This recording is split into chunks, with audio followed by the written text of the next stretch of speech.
Arizona Territory, 1885. Where the parched desert surrendered to mountain shadows, two worlds collided in an uneasy truce.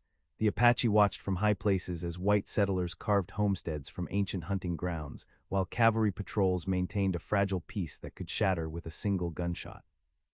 It was in this precarious balance that Delano Kincaid had built his solitary existence, convinced that a man survived the frontier alone or not at all. Del wiped sweat from his brow as he guided his buckskin gelding through the foothills of the Dragoon Mountains. At 26, his lean frame had been hardened by years of ranch work and long cattle drives.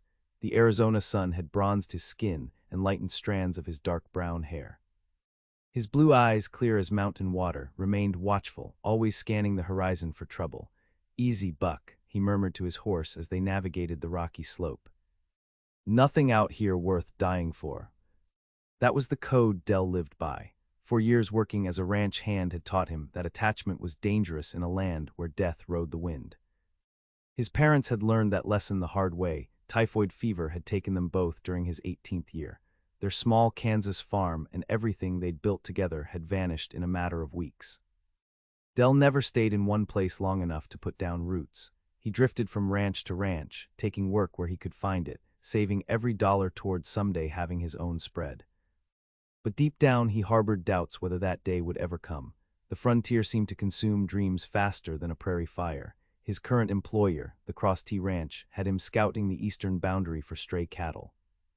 3 head had wandered off during yesterday's thunderstorm, and Del tracked them to this remote canyon where Apache were known to hunt. He spotted the cattle drinking from a small spring-fed pool nestled among cottonwoods. As he approached, something flashed in his peripheral vision, movement among the rocks. Del's hand instinctively dropped to his holstered Colt. "Show yourself," he called, drawing his revolver. A young woman stepped from behind a boulder, her chin raised defiantly. Del's breath caught in his throat. She wore a simple calico dress, but her heritage was unmistakable in her high cheekbones, deep brown eyes, and the intricate silver and turquoise necklace at her throat. Her black hair, shining with blue highlights in the sun, was braided simply down her back. She couldn't have been more than 20 years old. "Those cattle belong to the Cross T Ranch," Del said, keeping his voice steady while lowering his pistol slightly. "I'm bringing them back." "They drink from Apache water," she answered in perfect English, her voice melodious but firm. "My father's hunting party will return soon. They will not welcome you here." Del holstered his weapon slowly. "Your father." "Chief Natin of the Chiricahua," she said with unmistakable pride. "I am Jacy." "Jacy?" Del questioned. The name didn't sound Apache. Her expression softened slightly. "My mother was Mexican. She named me Jacinta. My father's people call me Nahimana, mystic." "I'm Delano Kincaid. Most folks call me Del." He dismounted carefully, keeping his movements deliberate. "I don't want trouble with your father or his men." "Just my cattle." "Then take them quickly." She gestured toward the spring. "My father speaks of peace with white men, but many in our band do not share his vision." As Del approached the spring, his boot dislodged a stone, startling a rattlesnake coiled beside the water. Before he could jump back, the snake struck at his leg. In the same instant, a knife flashed through the air, pinning the rattler to the ground just as its fangs were about to connect with Del's buckskin pants. Jacy was suddenly beside him, retrieving her knife with practiced efficiency. "You should watch where you step, Cowboy. The desert holds many dangers for the unwary." Del stared at the dead snake, then at the woman who had unquestionably saved him from a painful death. "I thank you." "You are on Apache land," she said simply. "It would displease my father if a white man died here." There was something in her eyes, a spark of intelligence and curiosity that belied her pragmatic words. Del found himself unable to look away from her face, drawn to something he couldn't name. "Your father," Del said. "He's the chief who met with the army representatives last month." Jacy nodded. "He seeks understanding between our peoples. The reservation at San Carlos is death for the Chiricahua. We need our mountains, our hunting grounds, but my father believes war with the white man leads only to our destruction." The sound of distant hoofbeats broke their connection. Jacy tensed, listening. "Riders approach, not Apache," she said. "You should go now." Del quickly rounded up the cattle. As he mounted Buck, he turned back to Jacy. "Will I see you again?" Something flickered across her face, surprise, perhaps curiosity. Why would you wish that, cowboy? To thank you properly for saving my life. She studied him for a moment. There is a trading post at Dews Caves. I go there sometimes to trade baskets. With that, she disappeared into the rocks as silently as she had appeared. Del urged the cattle forward, his mind racing with thoughts of the Apache woman with intelligent eyes and a deadly accurate throw. Something about her had awakened a curiosity he'd long suppressed. For years, he'd convinced himself that connections were dangerous, that surviving the frontier meant standing alone. Yet her simple act of saving him challenged everything he believed about Apache and white relations, about trust and survival. As he crested the ridge, 4 riders appeared below, cowboys from the Cross T. The foreman, Silas Mercer, rode at the front, his weathered face tightening at the sight of Delano Kincaid. "Where the hell have you been?" Mercer called. "We heard gunshots." Del glanced behind him at the empty canyon, "Just rounding up strays." "No trouble." Mercer squinted suspiciously at the mountains. "You're awful close to Apache territory. Lucky you didn't lose your scalp." "The Apache want peace same as us," Del replied, surprising himself with the certainty in his voice. "Peace?" Mercer spat. "Tell that to the Chapman family. Found their homestead burned out last week, every one of them dead." "Apache?" Del questioned, thinking of Jacy's proud face. "Who else?" Mercer growled. "Army says it was renegades, not the reservation bands. Makes no difference to the Chapmans." Del fell silent as they drove the cattle toward home. Frontier violence was as common as dust storms, but something about Jacy's dignified demeanor made him doubt she came from people capable of such savagery. Either way, he knew he would find his way to that trading post at Dews Caves, drawn by a curiosity stronger than his instinct for self-preservation. 2 weeks passed before Del could secure time away from the ranch. The trading post at Dews Caves was a day's ride from the Cross T, a ramshackle building nestled between mining claims and the occasional homestead. As Del tied Buck to the hitching rail, he wondered at his own foolishness. There was no guarantee Jacy would be here, and even less certainty that she'd want to see him again. The trading post was crowded with miners, settlers, and a few Apache examining goods or bartering with the proprietor. Del scanned the room, disappointment settling over him when he didn't see Jacy among them. He occupied himself examining a new bridle, wondering how long he should wait before heading back. "You came," said a familiar voice behind him. Del turned to find Jacy standing in the doorway, a basket of woven yucca fibers in her hands. The sunlight caught the blue-black sheen of her hair, now worn loose around her shoulders. She wore a simple dress of pale blue calico that complemented her copper skin. Several silver and turquoise bracelets adorned her wrists. "I said I would," Del replied, suddenly aware of the stares they were receiving. Interactions between white men and Indian women were viewed with suspicion by both sides. The proprietor, a heavy-set man with a bushy beard, frowned in their direction. "Miss Jacy, you got those baskets for me?" "Yes, Mr. Harris." She moved to the counter and placed her wares before him, 6 baskets as promised. Harris examined them critically. "Fine work, as always. I can give you $3 or trade goods of equal value." $5, Jacy countered calmly. "Each one takes a week to make." $3.50, Harris said, smiling thinly. "Times are hard." Del watched as Jacy's expression remained impassive, though her hands tightened slightly on the edge of the counter. $4, she said, "or I will take them to Tucson where they will fetch 6. Harris sighed dramatically. "You drive a hard bargain for an Indian girl. $4 it is." As Jacy collected her money, Del stepped forward. "Those baskets, how much are you selling them for?" Harris's face reddened slightly. "That's between me and my customers, cowboy." $8 each, came a woman's voice. A settler's wife was examining one of Jacy's creations from a shelf, worth every penny for such craftsmanship. Del met Jacy's eyes. Seeing the flash of anger she quickly concealed. Without thinking, he asked, "Would you show me how those are made sometime?" The trading post fell silent. Harris's eyebrows shot up and the settler woman clutched her purchases, scandalized.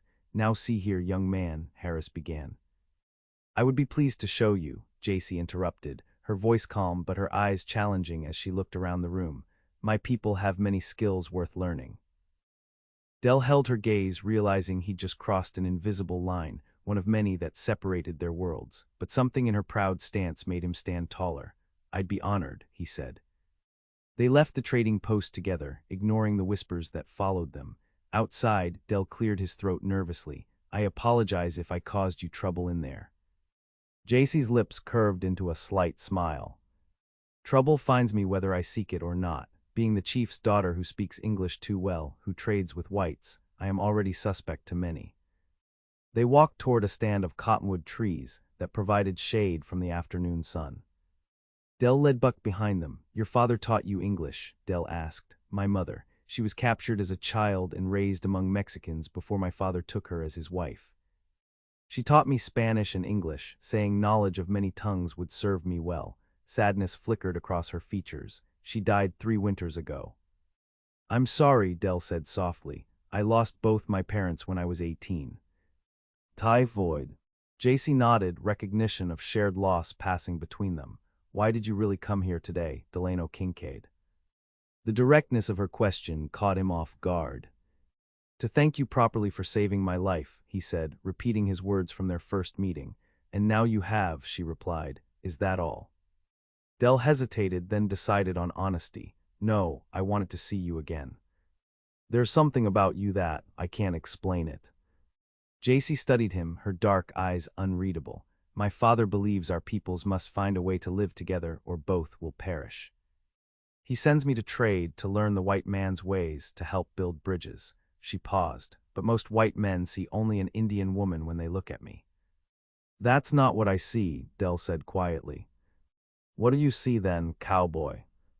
"A woman braver than most men I know, someone who throws a knife better than anyone I've ever seen." His voice softened. "Someone I'd like to know better." A bird called from the cottonwoods, and Jacy tilted her head, listening.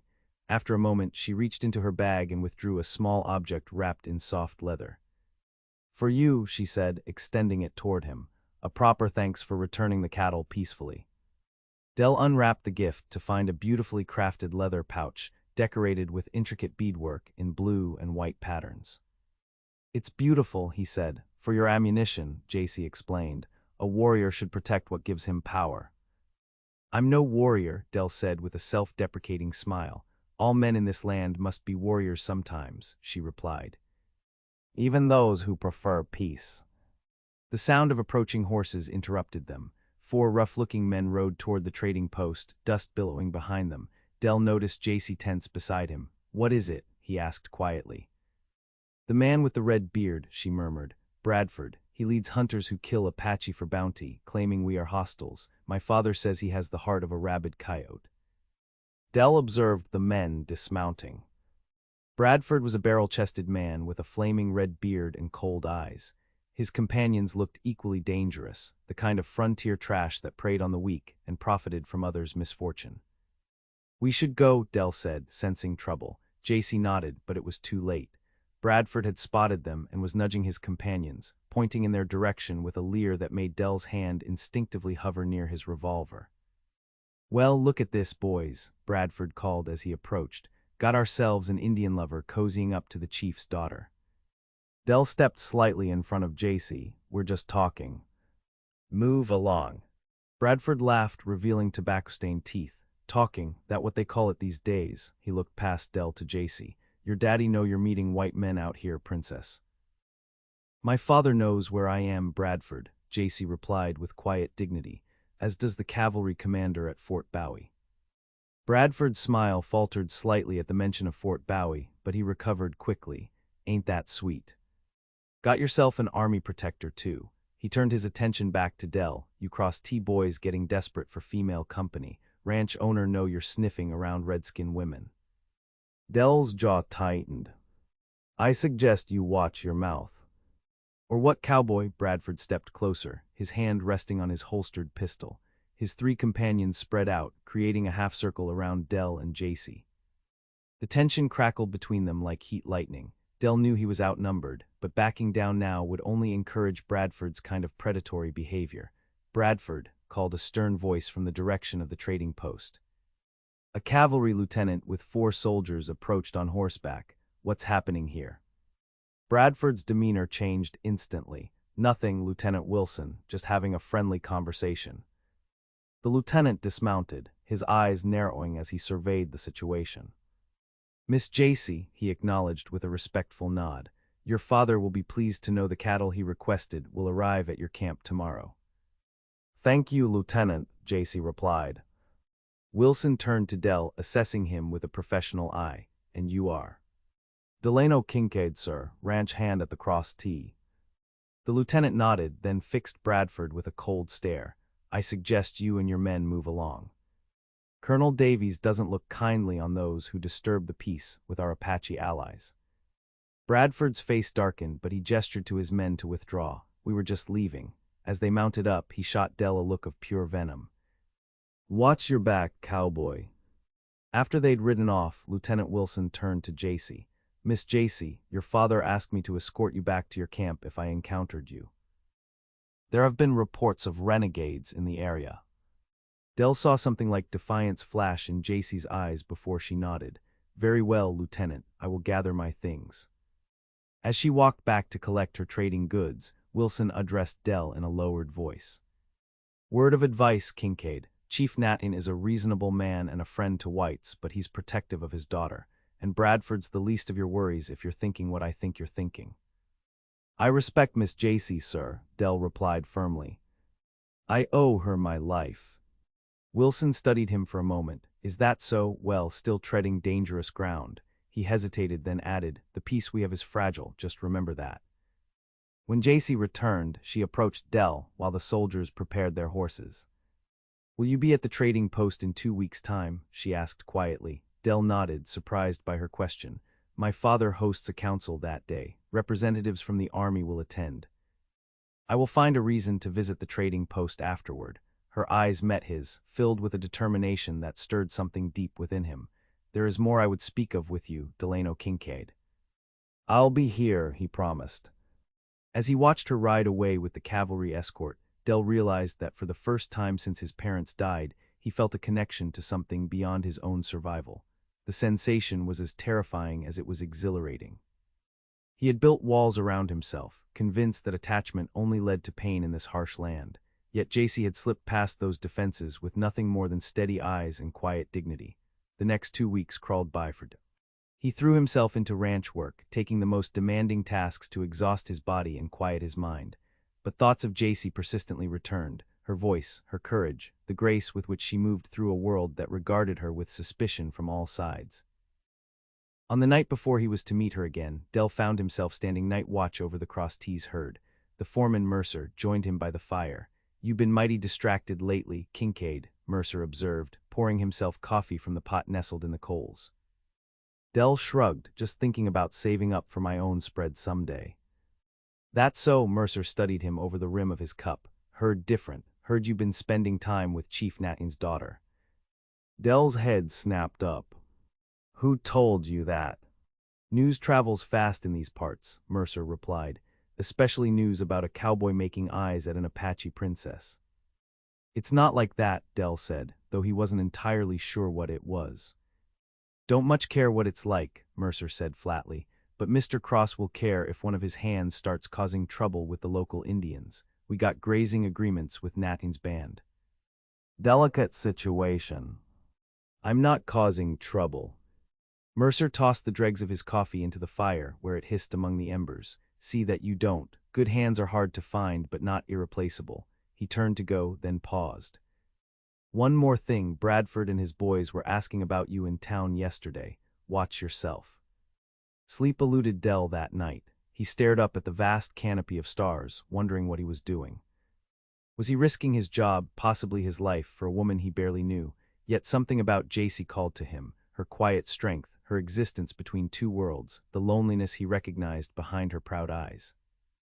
It mirrored his own isolation, his belief that the frontier demanded solitude for survival. The next day, Dell arrived at the trading post early, his stomach knotted with anticipation. Hours passed with no sign of Jacy. The afternoon wore on, and Dell began to wonder if she'd changed her mind or been prevented from coming. Finally, as the sun began its descent toward the western horizon, he spotted her approaching on horseback. She rode alone, dressed in a simple buckskin dress with her hair braided and adorned with a single feather. She dismounted gracefully and secured her horse before approaching him. "I feared you would not wait," she said. "I said I would be here," Del replied. "Is everything all right, the council with your father?" Jacy's expression clouded. The council did not go well. The army wants all Chiricahua to move to San Carlos Reservation.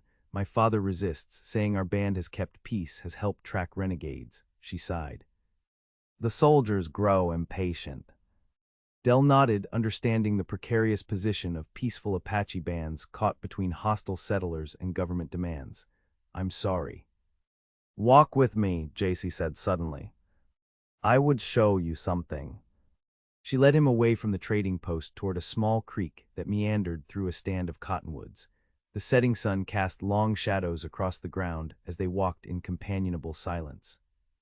Finally, they reached a clearing where an ancient cottonwood stood alone, its massive trunk scarred by lightning but still thriving. "My mother brought me here as a child," Jacy said, placing her hand on the tree's rough bark. She called it the witness tree because it has seen the passing of many generations, both Apache and those who came before. Del looked up at the sprawling branches. "It's magnificent. My mother told me that one day I would need to choose a path for myself, as she did when she chose to remain with my father rather than return to her own people." Jacy turned to face Del, her expression serious. "I have been thinking about paths, Delano Kincaid, about choices." Del's throat went dry. "What choices?" "My father wants me to marry Yellow Wolf, a warrior from our band. He is brave, respected." She looked away. "It would strengthen my father's position with the traditional elders who question his peaceful ways." Del felt as though someone had landed a punch to his gut. "I see," he managed. "And is that what you want?" Jacy met his gaze directly. "I want freedom, to choose my own path, not one decided for me by others, not by my father, not by Yellow Wolf, not by the white man's government that would send us to die slowly on the reservation." "Freedom is hard to come by out here," Del said softly. "For anyone." "Yes," she agreed, "but harder still for a woman, hardest of all for an Indian woman." Something in her voice, a note of determined hope beneath the resignation, made Del take a step closer. "What are you saying, Jacy?" "I am saying that I feel a connection to you that I cannot explain," she replied, her voice steady despite the boldness of her words. "That when I am with you, I glimpse a different kind of freedom. That perhaps our meeting was not chance but destiny." Del's heart hammered in his chest. Everything he'd believed about surviving alone on the frontier, about avoiding attachments, seemed to crumble in the face of her courage. "I feel it too," he admitted, "but your father, your people, my world." "I know the obstacles," she interrupted. "Better than you do. I have lived between worlds all my life." She reached out hesitantly and touched his hand. "I do not ask for promises, only that we explore this path together for as long as it may last." Del took her hand in his, marveling at its strength and softness. "I can promise this much: I will never ask you to be less than who you are. Your freedom matters to me." A rare, full smile transformed Jacy's face, making her even more beautiful. "Then we understand each other." In that moment, beneath the ancient cottonwood, with the day's last light filtering through its leaves, Del felt something shift within him. The walls he'd built against attachment didn't crumble completely, but a door had opened, one he had no desire to close. Their meetings continued over the following weeks, always careful, always clandestine. They would rendezvous at the witness tree, sometimes bringing food to share, sometimes just talking until sunset forced them to part. Del learned of Apache customs and beliefs from Jacy, while he shared stories of cattle drives and frontier towns. Each encounter deepened their connection, and Del found himself questioning the solitary path he'd chosen years ago. On a warm evening in late summer, they sat beneath their tree as thunderclouds gathered on the distant horizon. Jacy had brought dried meat and flatbread, while Del contributed coffee brewed over a small fire. "Yellow Wolf watches me closely now," Jacy said, staring into the flames. "He suspects I meet someone in secret." Del tensed. "Is it dangerous for you?" "Not yet, but soon I must give my father an answer regarding the marriage." She looked up at Del. "Time grows short for us." Del took her hand, his mind racing. For weeks he'd been saving every penny from his wages, dreaming of possibilities he'd never before considered. What if there was another way, he asked. What if we left together? Jacy's eyes widened. Left to where? California, maybe. Or north to Colorado, somewhere we could start fresh, where no one knows us or cares about who we were.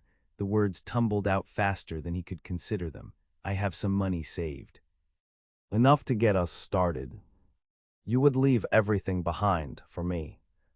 Del realized with sudden clarity that he meant every word. What is there to leave? A job that could end tomorrow.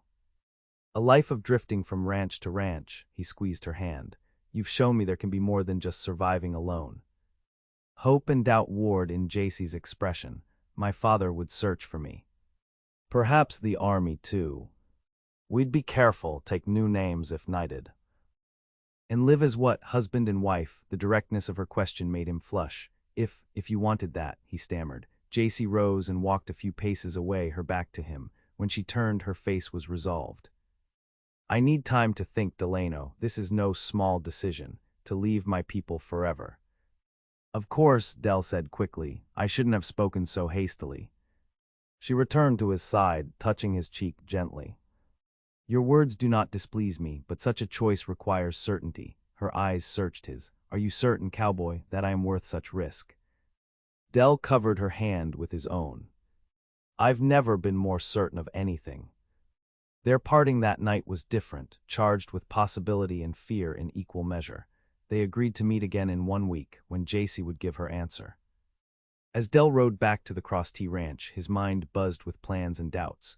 Was he really prepared to abandon everything he knew, to challenge the rigid boundaries that separated their worlds? By dawn, he knew his answer. Yes. Somewhere along the way, Jacy had become more important than the solitary existence he'd clung to for so long. She had awakened in him a longing for connection, for a shared life that gave purpose beyond mere survival. The next morning, Del approached Mercer with a request for his wages. Thinking of moving on, he explained. Thought I might try my luck farther west. Mercer studied him suspiciously. This have anything to do with that Apache woman? Del kept his expression neutral. Just time for a change. Mr. Cross won't like losing a good hand in the middle of the season, Mercer grumbled. But I'll have your money ready day after tomorrow. Relief washed through Del 2 days. Then he would have the funds to start a new life with Jacy, if she agreed to come with him.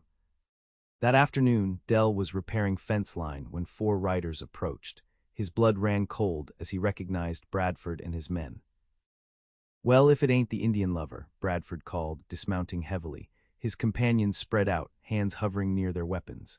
Del stood his ground, though he was painfully aware that his rifle was propped against his saddle several yards away. What do you want, Bradford? Heard you been sneaking around with Chief Natin's daughter, Bradford said, stepping closer. Got me thinking about the reward for bringing in hostiles. Jacy isn't a hostile, Del said through gritted teeth. Neither is her father's band. Bradford spat on the ground. Way I see it, any Apache off the reservation is hostile. Army might pay good money to know where Chief Natin's camp is. Especially from someone who's been visiting it regular-like. I've never been to their camp, Del replied truthfully. Bradford's eyes narrowed. That's so, then where you been meeting her, might have to ask her myself. White-hot anger surged through Del. You stay away from her. Bradford laughed. Boys, I think our cowboy's gone and fallen for an Apache wench. His expression hardened. Tell you what, you tell us where Natin's camp is located, and we'll forget all about your little romance. Get off Cross T land, Del warned. Mr. Cross doesn't take kindly to trespassers threatening his hands. Bradford exchanged glances with his men. Cross ain't here, and we outnumber you 4-1. He drew his pistol. Last chance, Cowboy. Where's the camp? Del tensed, preparing to dive for his rifle, knowing he probably wouldn't make it. At that moment, hoofbeats sounded from the direction of the ranch house. Mercer appeared with 3 Cross T cowboys, all armed. Problem here, Kincaid, Mercer called. Bradford reluctantly holstered his weapon. Just having a friendly chat, he said, backing toward his horse. We'll finish it another time. As Bradford and his men rode off, Mercer approached Del. You're bringing nothing but trouble, boy. Mr. Cross heard about your Apache woman. Says you got till sundown to clear out. Del stared at him in disbelief. You can't be serious. Dead serious, those are renegade Apache hitting ranches all through the territory. Folks are scared and angry. Cross can't afford to have a hand who's sweet on the chief's daughter. Mercer's expression softened slightly. For what it's worth, I argued against it, said you were a good worker. But his mind's made up. Del felt his carefully constructed plans crumbling. Without a job, without his final wages, how could he offer Jacy the new start he'd promised? I'll get my things, he said quietly. That evening, Del made camp in a small arroyo near the trading post, wondering what to do next. He had some savings, but not enough for the journey he'd envisioned. More troubling was Bradford's threat. The bounty hunter clearly saw an opportunity in Del's connection to Jacy, and Del feared what he might do. Dawn brought no clarity. Del decided his only option was to warn Jacy about Bradford at their planned meeting in 2 days. Together, they would figure out what to do next. He was saddling Buck when a rider appeared, Lieutenant Wilson from Fort Bowie. The officer approached cautiously. Kincaid, he greeted with a nod. Thought I might find you around here. Something wrong? Del asked. Wilson dismounted. You could say that. Renegade Apache hit a stagecoach yesterday. 5 dead, including a woman and child. Del's stomach tightened. Not Nathan's band. No, Wilson agreed, but tensions are high. Colonels ordered all peaceful bands to report to Fort Bowie for protection. He hesitated. There's more. Bradford's been spreading word that you know the location of Nathan's camp. Says you've been meeting his daughter regularly. Del cursed under his breath. I've never been to their camp. And yes, I've met with Jacy, but always away from her people. I believe you, Wilson said, but others won't. There's talk of forming a civilian militia to hunt down any Apache not at San Carlos or Fort Bowie. He lowered his voice, including a reward for information leading to Nathan. That's murder for profit, Del said angrily. It's the frontier, Wilson replied with grim resignation. If you care about Miss Jacy, you should stay clear. Her father's been summoned to the fort. She'll be safer there too. After Wilson left, Del paced beside his campfire, torn between conflicting impulses. He should heed the lieutenant's advice and stay away. Yet how could he abandon Jacy without warning her about Bradford, without at least saying goodbye? Decision made, Del rode to the witness tree the following day, a full day before their scheduled meeting. He would leave a message, something only Jacy would understand, warning her to go to Fort Bowie with her father. As he approached the clearing, movement caught his eye. A figure stood beneath the tree, Jacy, her back to him, apparently lost in thought. Relief washed through Del as he dismounted. Jacy, he called softly. She turned, but the smile he expected never came. Instead, her expression was grave, her posture rigid. You should not have come, she said. I needed to warn you. There's danger. A man named Bradford is looking for your father's camp. The army wants all peaceful Apache at Fort Bowie for protection. I know this already, she replied. My father received the summons yesterday. Del approached closer, sensing something was terribly wrong. Jacy, what is it? Yellow Wolf followed me last week. He saw us together. Her voice was steady, but Del could see the cost of her control in the tension around her eyes. He has told my father everything. Del's heart sank. And your father? He is, she hesitated, disappointed, angry. He says I have betrayed his trust, endangered our people by meeting with a white man in secret. Let me speak with him, Del said impulsively. Explain. My intentions are honorable. A bitter smile touched Jacy's lips. Honorable, to take his daughter away forever, to ask her to abandon her people when they face their greatest threat. She shook her head. My father would kill you if you approached our camp now. Then come with me, Del urged, taking her hands. Today, now, we can still make a life together away from here. Jacy gently extracted her hands from his. My people need me, Delano. Renegade bands attack settlers. Soldiers cannot tell one Apache from another. My father needs every voice for peace he can find. She straightened her shoulders. I cannot abandon them to save myself. The world seemed to tilt beneath Del's feet. You're choosing them over us. I am choosing duty over desire, she corrected quietly. As you would if our positions were reversed. Del wanted to argue but found he couldn't. If his family had still lived, wouldn't he have chosen their safety over his own happiness? So this is goodbye, he said, his voice hollow. Jacy moved closer, placing her palm against his cheek. The path I glimpsed with you was beautiful, Delano Kincaid. In another time, another world. Her voice trailed off. Del covered her hand with his own. I would have kept my promise. Given you a life of freedom. I know, she whispered. That is why letting you go breaks my heart. She stepped back, composing herself. My father takes our band to Fort Bowie tomorrow. From there, who knows? Perhaps San Carlos eventually. A reservation is no place for you, Del said, remembering her words about freedom. No, she agreed, but my people need me to be strong now. To help them find a way to survive this changing world. They stood in silence, the enormity of their parting too great for words. Finally, Jacy reached beneath her dress and withdrew a small leather pouch on a cord.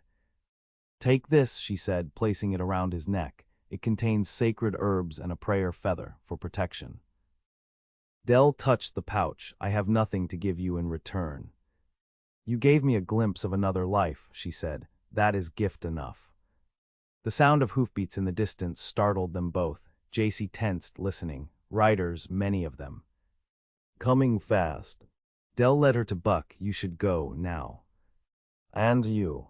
I'll lead them away from your trail, he said. Go back to your father. Jacy hesitated, then did something she had never done before. She leaned forward and pressed her lips to his in a brief, fierce kiss. Be safe, my cowboy, she whispered. Then she was gone, disappearing into the trees with the silent grace that had first captivated him. Del mounted Buck and rode in the opposite direction, hoping to draw attention away from Jacy's retreat. He crested a small rise and found himself face to face with Bradford and 6 armed men. Well, well, Bradford sneered. Looking for your Apache woman, cowboy, or maybe leading us to Natin's camp after all. Get out of my way, Bradford, Del warned, his hand hovering near his revolver. I don't think so. Bradford leveled his rifle. Boys, our friend here knows where to find Chief Natin, and he's going to tell us, one way or another.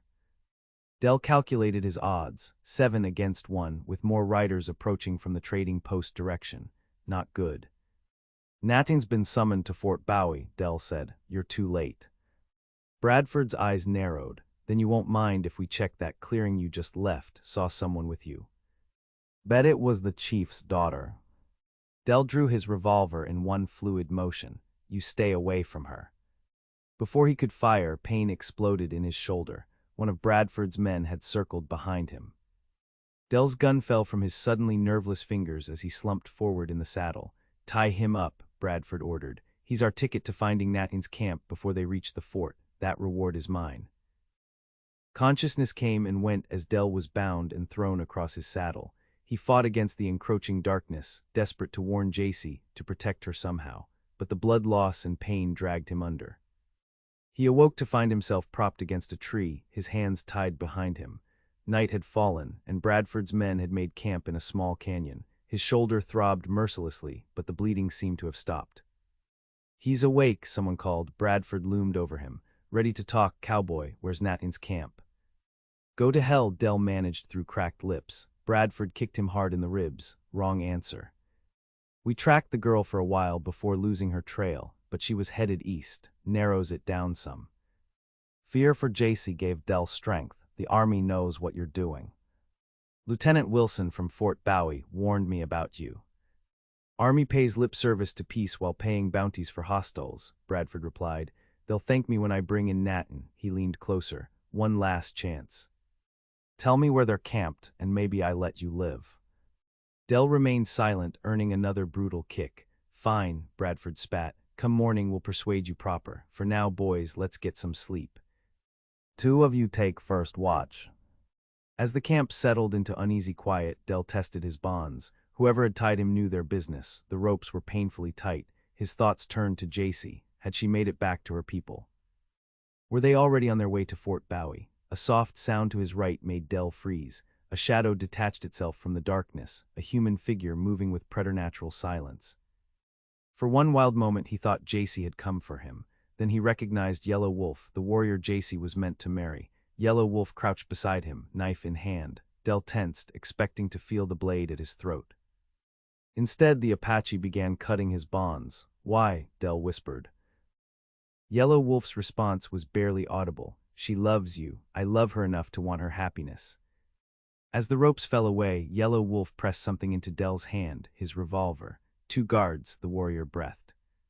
By the horses. Come with me, Del offered. We can warn Natin about Bradford. Yellow Wolf shook his head. Already warned, they leave for fort now. He pointed to a rocky outcrop. Go that way. I create distraction. Del gripped the Apache's arm. Tell Jacy. What could he possibly say? Tell her I'll find a way.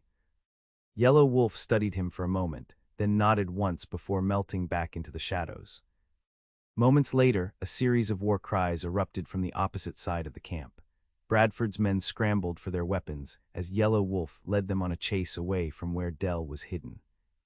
Taking advantage of the chaos, Del staggered to the horses, dispatched one guard with the butt of his revolver, and swung painfully into Buck's saddle.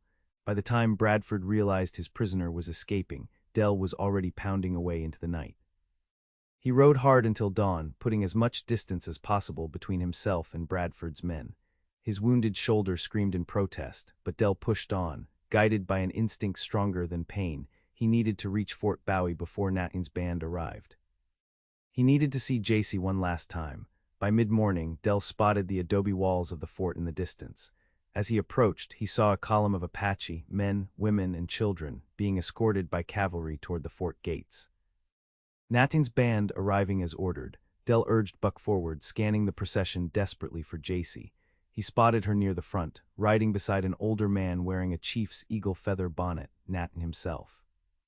Jacy, Del called, riding closer. Heads turned, rifles were raised by nervous soldiers. Lieutenant Wilson broke from the escort to intercept Delano Kincaid. Stand down, Wilson ordered. Del reined in. Buck, Lieutenant, Bradford and his men are hunting Natin for the bounty. They'll be coming this way. Wilson's expression hardened. Bounty hunters have no authority here. He glanced at Del's bloodied shoulder. You need medical attention. In a moment, Del replied, his eyes fixed on Jacy, who had stopped her horse and was staring at him with a mixture of joy and anguish. I need to speak with her. Please. Wilson hesitated, then nodded. Briefly, the colonel's watching. Del rode to where Jacy waited, aware of Chief Natin's piercing gaze. Up close, he could see the fatigue and worry etched on Jacy's face, but her eyes brightened as he approached. You're alive, she whispered. Yellow Wolf said he would help you. He saved my life, Del admitted. I wouldn't have escaped Bradford otherwise. Chief Natin moved his horse closer, his weathered face impassive as he studied Del. So you are the cowboy who meets with my daughter in secret. Del straightened in his saddle despite his pain. Yes, sir, my name is Delano Kincaid. Yellow Wolf says you fought Bradford to protect our camp location. That you refused to betray us, even under threat. I would never endanger Jacy or her people, Del replied. Something shifted in Natin's expression, not quite approval, but perhaps a reassessment. My daughter tells me you promised her freedom. What kind of freedom can a white man offer an Apache woman in this world? The question hung between them, weighted with all the history and conflict that separated their peoples. Del looked from Natin to Jacy, understanding this moment would define their future. The freedom to choose her own path, Del answered, to be respected for her strength and wisdom. To live neither as white nor Apache, but as herself. He met Natin's gaze directly. I cannot change the world, Chief Natin, but I can create a space within it where Jacy's spirit can soar unfettered. Natin studied him for a long moment. Pretty words, but the world beyond this fort will not be kind to a mixed couple. I know, Del acknowledged, but we would face it together. And my people, who will speak for them when I am gone if not my daughter? Del had no answer for this. It was the same question Jacy herself had posed beneath the witness tree. How could he ask her to abandon her people in their time of greatest need? Jacy broke the silence. Father, I have chosen my duty over my heart once already. I rode with our people to this fort rather than flee with Delano. I will honor my responsibilities to our band. She paused, her voice strengthening. But when our future is secured, when our people are safe, I ask for your blessing to find my own path. Natin considered his daughter's words, and if I refuse? Then I will honor your wishes, Jacy said, though Del could hear the cost of those words in her voice. But my heart will remain with him. A bugle sounded from the fort, a warning call. Lieutenant Wilson galloped back, riders approaching from the south. armed civilians about 20. Colonels ordering everyone inside the fort now.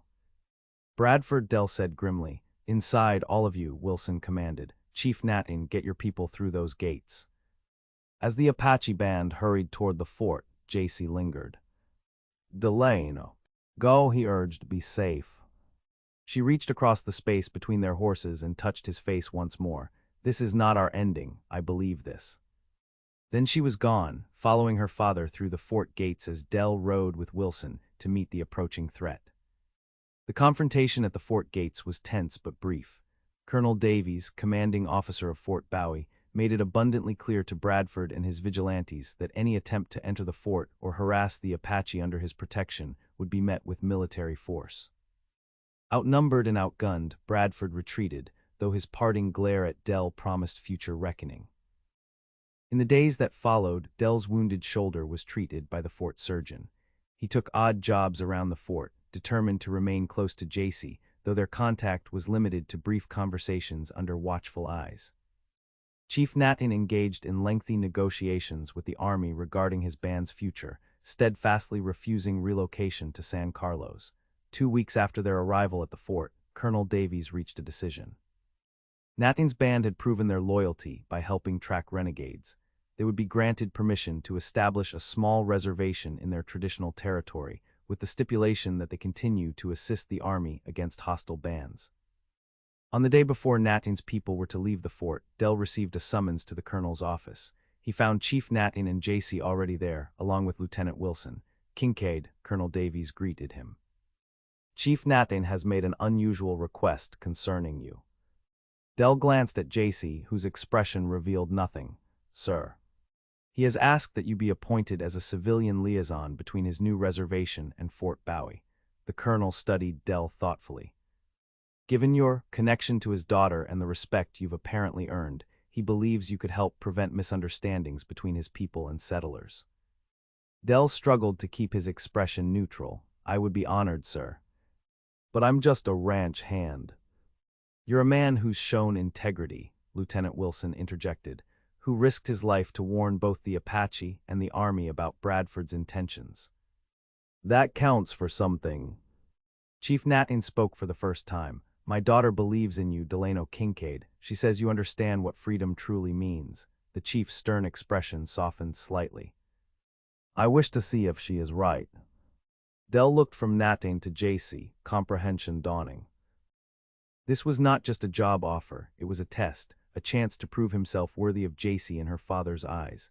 The position comes with a small stipend and a plot of land adjacent to the reservation, Colonel Davies continued. Enough to start a modest ranch, perhaps. Land of my own, Del asked, hardly believing what he was hearing. Considerate payment for your service, the colonel replied. And an investment in peaceful relations with Chief Natin's band. Del's gaze found Jacy's. The hope in her eyes told him everything he needed to know. I accept, he said firmly. 2 months later, Del stood on the porch of his newly constructed cabin, watching the sunset paint the Dragoon Mountains in hues of gold and crimson. The small herd of cattle he'd purchased with his savings grazed peacefully in the valley below. The sound of approaching hoofbeats made him smile. Jacy appeared on the ridge, riding with the easy grace that still took his breath away. In the weeks since her father's band had established their new reservation, she had divided her time between her people and Del's homestead, helping him build the beginnings of their shared dream. The cattle look strong, she observed as she dismounted. They will thrive here. With your knowledge of this land, how could they not?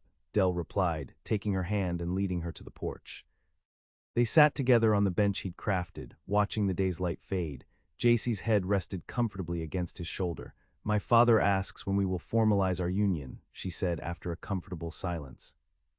He says the people whisper that his daughter lives between two worlds, without belonging fully to either. Del turned to face her. What do you want, Jacy? A white ceremony, Apache traditions, both. She considered this. I want what we promised each other beneath the witness tree, freedom to choose our own path. She smiled, the expression transforming her face with a joy that still stunned him. Perhaps we honor both traditions, showing that two worlds can come together without one consuming the other. 2 ceremonies then, Del agreed, and afterward. Jacy gestured toward the valley, the mountains, the cabin they'd built together. Afterward we live the life we've chosen, not as white or Apache but as ourselves. Her expression grew serious. There will be challenges, children who belong to both worlds yet neither. People who will never accept us. We'll face it together, Del said, drawing her closer, one day at a time. As darkness settled over the land, they remained on the porch, planning their future. Del marveled at how far they'd come from their first meeting by the spring. From a solitary cowboy, convinced the frontier allowed no room for love, to a man building a life with an extraordinary woman who had shown him a different kind of strength. Chief Natin had grudgingly given his blessing, recognizing in Del a respect for Jacy's heritage and independence that few men of any race would have offered. The reservation flourished under Natin's leadership, with Jacy and Del serving as bridges between the Apache and the changing world around them. In the years that followed, their ranch prospered alongside the reservation. Their wedding ceremonies, one conducted by a traveling minister, the other by Natin himself beneath the ancient witness tree, became legend in the territory. So too did the story of the cowboy who had promised an Apache chief's daughter a life of freedom, and had kept that promise through years of frontier hardship. Their children grew up fluent in both English and Apache, at home in both worlds yet belonging to something new, a future where the best of each culture could be preserved and honored. When Bradford and his kind eventually faded from the frontier, replaced by settlers who sought understanding rather than conflict, Del and Jacy's home became a gathering place where different peoples found common ground. And on quiet evenings, when the day's work was done, they would often sit together on their porch, watching the sunset paint the mountains in colors no painter could capture. In those moments, Del would take Jacy's hand, still strong and capable after all their years together, and marvel at how his greatest fear, connection in a harsh and unforgiving land, had become his greatest strength. Was it worth it, he asked her once on the 20th anniversary of their first meeting, choosing this path between worlds? Jacy's smile, as radiant as the day he'd first seen her by the spring, was answer enough. But she spoke anyway, her voice carrying the wisdom of a woman who had charted her own course through a changing world. We did not just find freedom, my love, she said, we created it. For ourselves, for our children, for all who come after us, what could be more worth the journey than that? As night fell over their shared land, Del knew with absolute certainty that she was right. Together they had built something neither of them could have imagined alone, not just a home or a family, but a bridge between worlds that would stand long after they were gone. And in that legacy, their promise of freedom would live forever.